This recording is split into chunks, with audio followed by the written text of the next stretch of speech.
I did want to ask because you had said that the theme in Much Ado About Nothing, or Much Ado About Baseball, is finding your team, friends who are going to stick with you even when you're not sure you want to stick with yourself. And you needed your team as you struggled to bring the book to life. So you leaned on your writer friends who gave you strength and encouragement and read draft after draft. So what kinds of things did your writer friends do that gave you the strength to finish this off? First of all,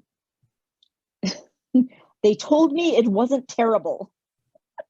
And I think they were telling me the truth.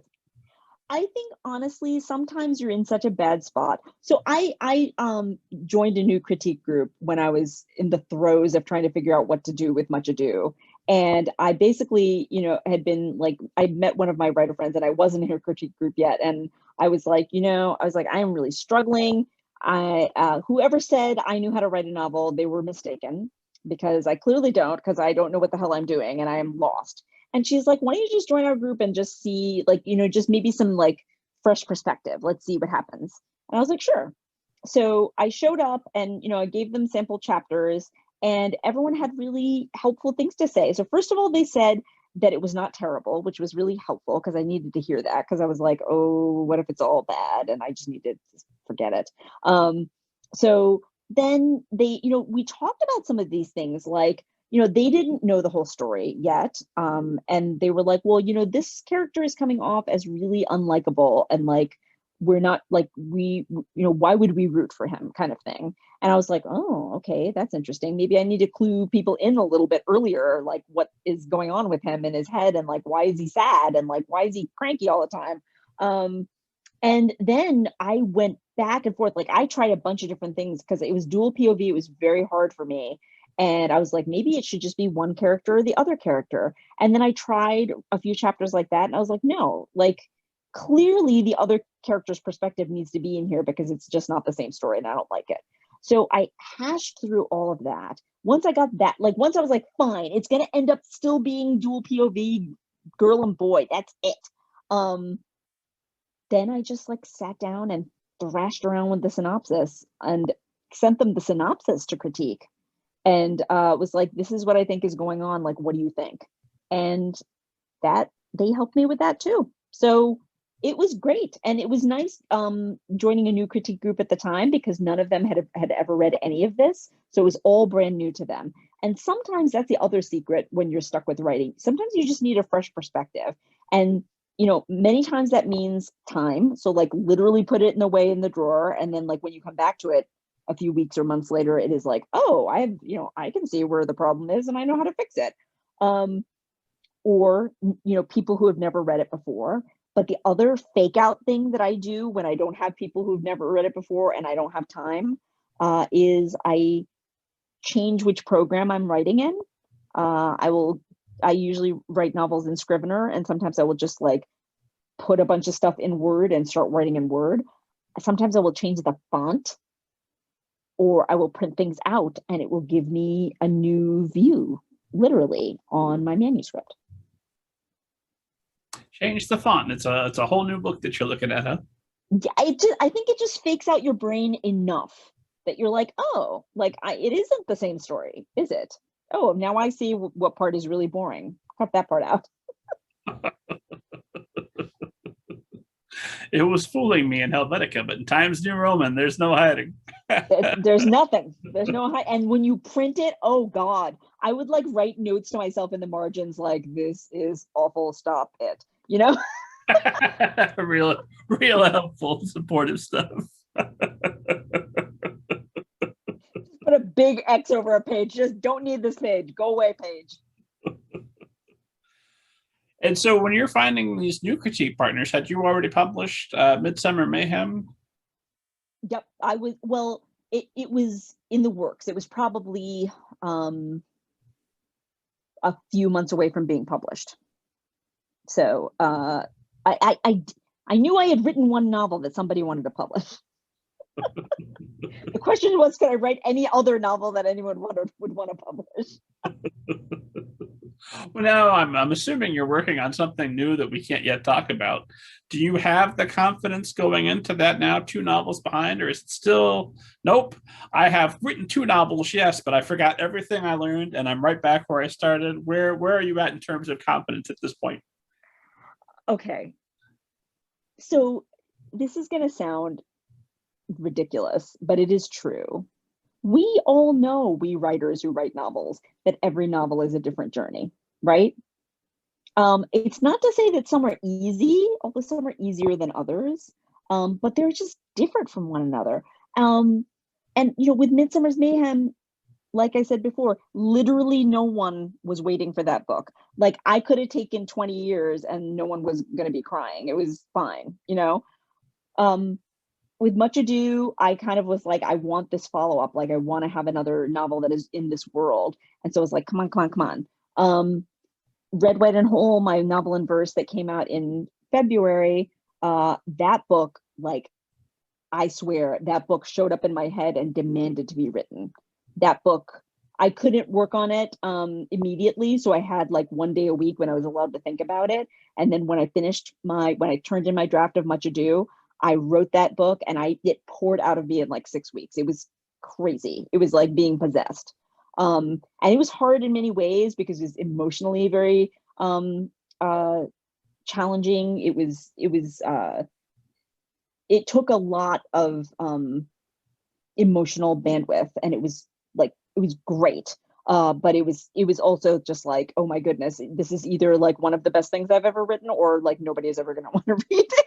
And so that one was a very different process. And because it was written in verse, I didn't write it in a linear fashion. I wrote it as moments and thoughts and poems here and there. And I just wrote them all. And then afterwards, I went back and put them in an order that I thought made sense. It was a very interesting process. I mean, I definitely had an outline, a very loose outline of what happened, but the rest of it was just moments and emotions and images and imagery and things that I wanted to repeat and motifs and all that kind of stuff. So that was a totally different process too.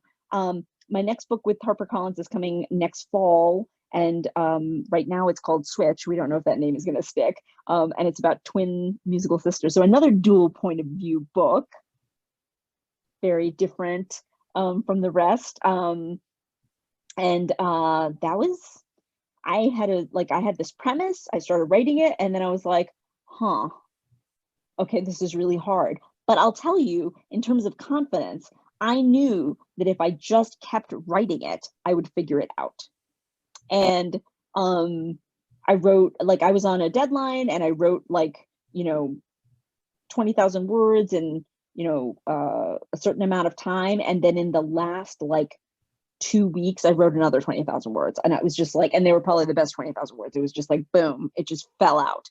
And so I think what I would say in terms of confidence, getting back to your question, is that I have more strategies now for getting through the parts which are difficult, because especially when you're writing a novel, I mean, it always gets difficult at some point where you're like, oh God, this premise is bad, or like, what am I doing? Or like, I'm this, like everything I'm writing today is awful. I have learned that you just have to keep going and let it be awful. And then honestly, in retrospect, you'll look back and you'll be like, maybe some of this isn't that awful. So now I've got I think I've got 3 novel ideas that I'm trying to wrap my brain around at the same time. So I'm going to pick one of them and just go in on that one. And then we'll see where it leads. But yeah, so it's always an adventure. I have more confidence now because I've done it many times. But it's always a different journey for each book. Well, I've seen you describe yourself as a plantser, which I love that term. So do you have some things that I know every novel is its own journey. I wrote 3 Bannikers. Each one was harder than the last, even with the same characters. It's a different process every time. But do you find that there are some things that you consistently do? Do you usually know your ending in the middle? How much of a plan do you usually start with? So strangely, I usually come up with a premise, and I at least for the 3 novels, 4 novels. Well, the 3 novels that have been published, I knew the last line. Weirdly. And then what I typically do, like nowadays, now that I've gotten some writing experience, is that when I outline the big plot points first, and then I work from there. And then I do a lot of character work in terms of like, I don't focus so much on like random things. Like, some people fill out these character worksheets where it's like, what's their favorite ice cream flavor? What's this, what's that? I don't do that. I kind of try and do some exercises, like trying to like describe the person in an unusual way, or think about like what they're trying to hide, think about what they're proudest of, think about the things that they love, think about their biggest fear, and try and make sure that happens. Those kinds of things. And then I try to figure out where to start the story, and I'm better at that now than I used to be. And write a few chapters and see what happens. And so this is where the planting comes in, is that I have a plot. I know kind of my plot points, and then I go and fill in other plot points too. Try and figure out what the bad guy or the antagonist is, trying to do in the meantime. But then when I write a scene, sometimes I just write a scene and let figure out. I mean, like I have a goal for the scene, but I kind of write and see where it takes me, and surprising things happen. So that's the pantsing part of the planting, where like I don't know exactly what is going to happen in every single scene. Sometimes I think something like one thing is going to happen and something completely different happens, and I'm like, oh, well, that's kind of awesome. And then I go with that, and I'll see what happens. And as long as and so then I just write a full draft, and as long as when I go back to revise, as long as those scenes feel like they make sense and that they're interesting, I keep them. But if they don't, then I just get rid of them. You get rid of them forever, or do you keep them in a file where you can go back and look at them occasionally? Here's a secret. I always keep those scenes. I always keep those pieces of writing.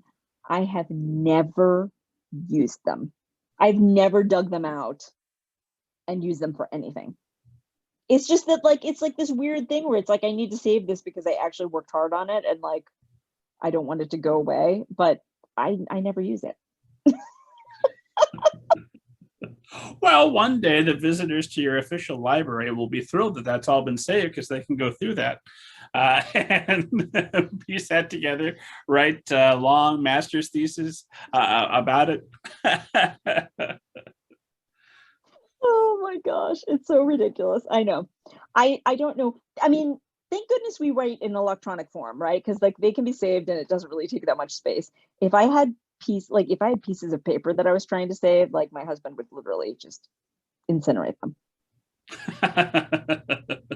He'd be like, you have a book, why do you need all this extra stuff? And I'm like, Now I've got a shelf right over there that still has drafts of stuff I wrote from high school that I should burn, and I haven't. No, when your library is out there, people are going to want to read that stuff. So I'll look at it like, oh, adolescent me thought some very different things. This is not, I hope no one ever reads this, but I'm still not going to throw it out. Don't do it. Don't throw it out.